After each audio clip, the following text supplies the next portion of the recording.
Well, the summertime's here, and I thought it'd be about appropriately. I don't even know where I'm going today, but appropriate to hang out with Lori from Purposely Unplugged. Lori, how are you? It's great to see you. Absolutely wonderful. And Dave, as we're coming into the summer months, this is a difficult topic. So some people may not want to listen to this podcast, and I respect that. But Okay, Dave, just let's a talk. sec. Just teasing. You actually had me there. Okay. So, I really want to talk about grief and loss. And I know that is very tough. So if some listeners don't want to continue, I respect that. Yeah, and but I think it's one of those situations that you have to work through. Like it's never easy. And with grief and loss, the one thing I always find, and I know we're going to dive into this, but one of the things I want to that I always reflect about is sometimes I think I'll see somebody that's my dad on the street, and it's like, boom, all that comes right back so quickly. And you think you've worked through all that stuff, right? Mm-hmm. And it's amazing how that can just sometimes flare up. Yeah. And Dave, it could be a smell. It could be a movie. Yeah. It could be a song. It could be anything. I mean, there's one song my son sent me and it makes me cry every time.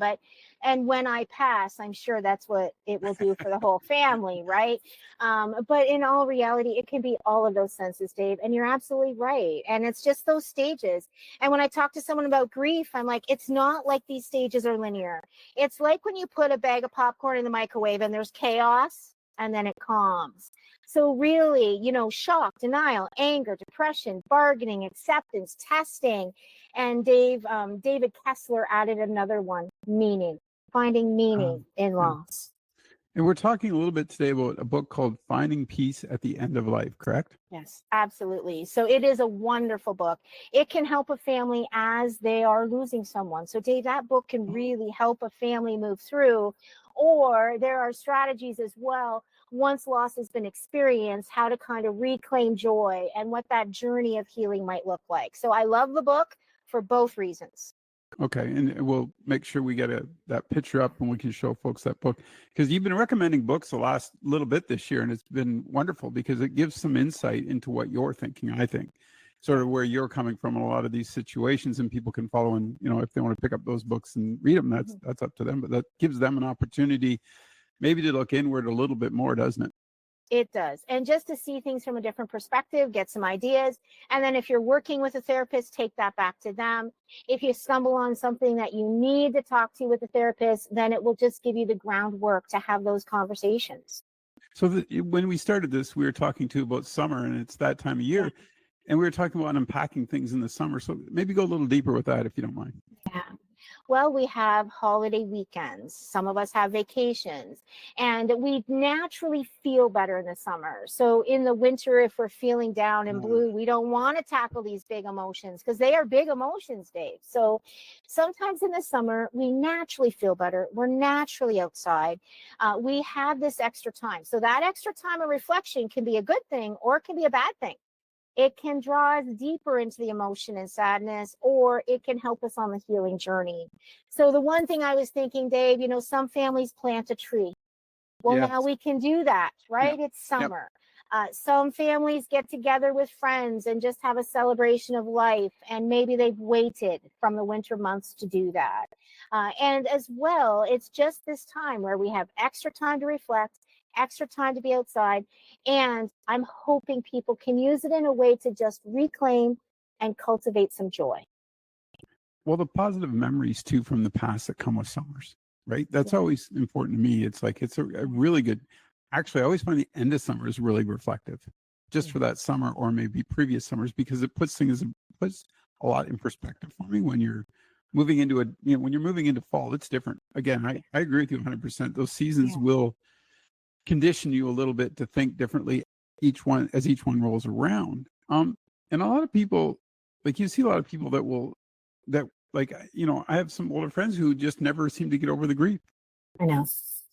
I know. It could be years, Dave. So the first year is always the most difficult.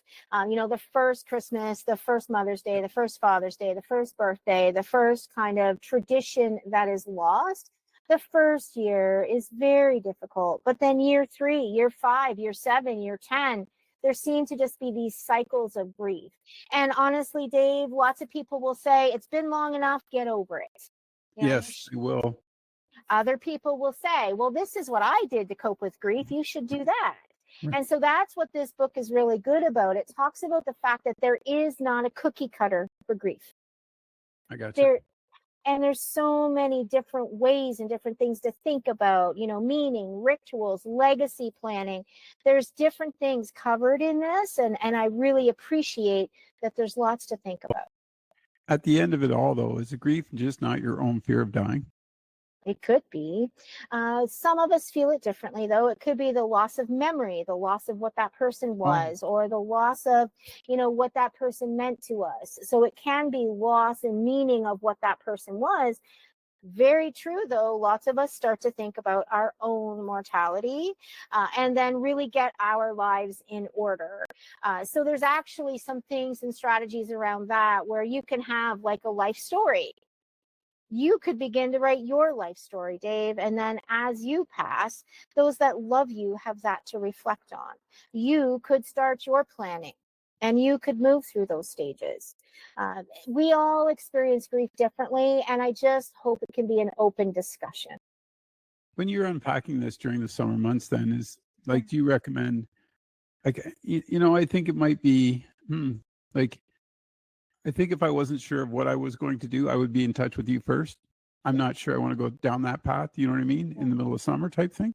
Do you find, that we should give you a plug here because people can reach out to you through your phone number or your website, Purposely Unplugged, and check it out. Because I think if you really want to deal with it, make sure there's somebody there to support you because it can be, well, it's your job. It can be very tumultuous to say the least. Is true. Yeah. And some people find that they've already been through a healing journey, but they're just stuck in spots.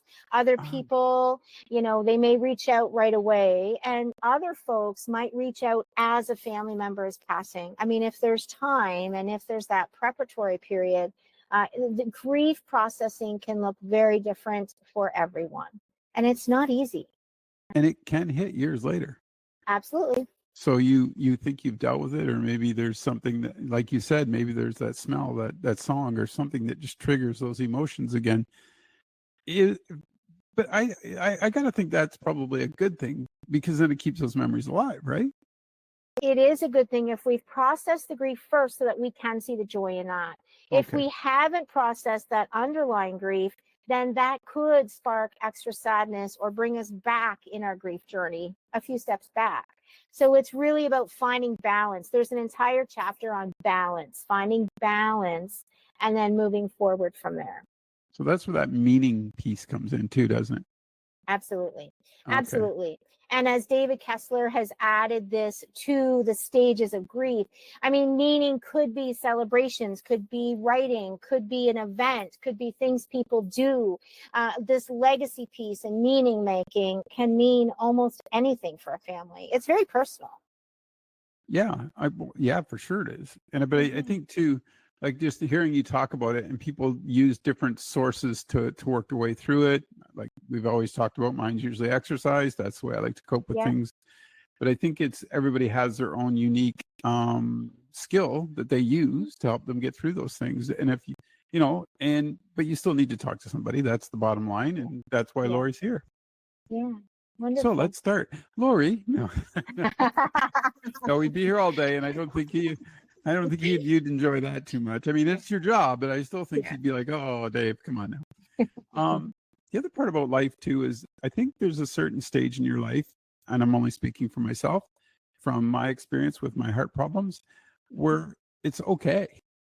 Where I'm at to the stage in my life where it's all okay. It's all okay. Yeah, it's not a problem anymore. I'm not afraid of it. Dying, that is. And I understand it a bit better for what the situation was that I went through, and maybe more appreciative of the time I have left here. Excellent. That's a great way to say that. And I appreciate that. And you're right. So thank you for sharing that. But I think that more people, I shouldn't say more people, because everybody, like you just said, deals with it differently.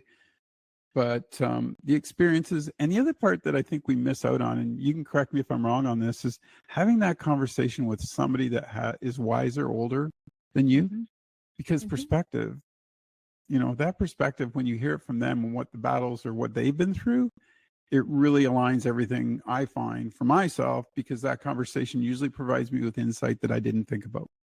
Absolutely. So it shifted your meaning. I mean, that's part Right. of meaning, right? It shifted your meaning. So absolutely. And that's part of this. And you're right. Some of us come to these stages. Other folks never do.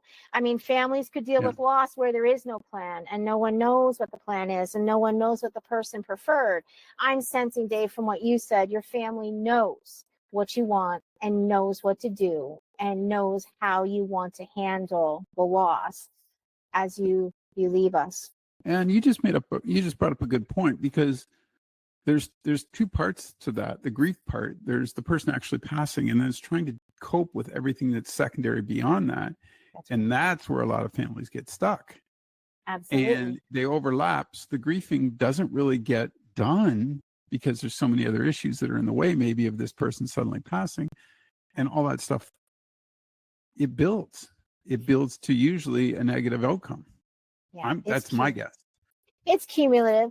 And I mean, some families do a good job and everyone knows what to do. I mean, both my sons know exactly what to do. We talked about it for years. They know where all the information is. They know they have access to the bank accounts already. Yes. So some families handle this differently, but other families don't. And then the family realizes that there isn't a plan and they don't know what to do. So that's where, there's no expected grief journey. And there is the part of the loss, the preparatory loss, or the sudden loss, and then the steps that come out of that as well. Wow, this is an interesting topic. How do people get a hold of you if they want to ask you more questions? Yeah, phone is always best, 226-934-7425. Do you have anything else to add to this wonderful conversation? That it's a difficult stage in all of our lives, and we all will face it at some point. I mean, if you've lost someone this year, if you're in the midst of losing someone, it's just great to reach out. And I mean, it's not just loss of a person. It could be loss of a job, same grief cycles. Could be loss of a relationship, same grief cycles. I mean, yes. I see that a lot. Yeah. I'm a big pet guy. So yeah. I feel it's funny, that tremendous feeling you have with that situation too, but that's a whole nother can of worms we can go down some other day. But yeah, so there's all these other ways you can lose things, but if you're not prepared, and most of the time we're not, let's be honest, we're not. Yeah. And you're kind of like, okay, I'll just surf this one out and figure out where to go with it. But you can't always do that. And that's where, again, my friend Lori comes in, Purposely Unplugged, to help you out, figure this out, get yourself back on the right track that you want to be on. And I think that's the other part. You need to be the best you can be. And sometimes you need a little help to do that. Right, Lori? Absolutely. Great catching up with you today. So much fun. I'll think of a topic next month that'll blow your mind. Okay. All right. Wonderful. Take care. Well, I always like to ask you the hard questions, right? It's okay. All right. Take care. Take care. Bye-bye.